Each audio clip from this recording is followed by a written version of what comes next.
بسم اللہ الرحمن الرحیم۔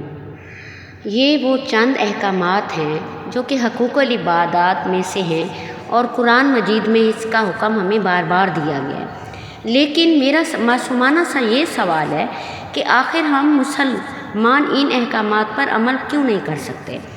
یہ سوالات اور یہ احکامات بہت سارے اسکالرس کے پاس گئے،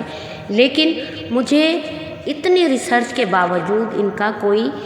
سوال یا احکامات کے جوابات مجھے نہیں ملے۔ تو یہ احکامات میں آپ کے آگے رکھتی ہوں کہ بتائیں کہ آخر ہم قرآن مجید میں موجود یہ احکامات کیوں نہیں پورے کر سکتے؟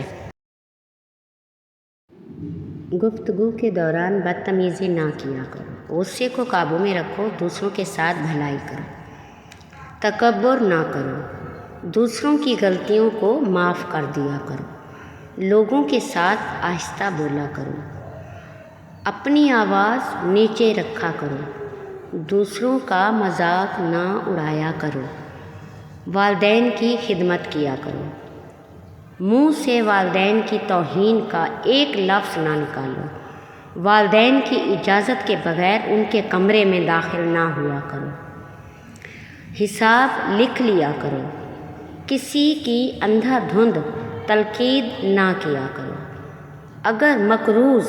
مشکل وقت سے گزر رہا ہو تو اسے ادائیگی کے لیے مزید وقت دے دیا کرو،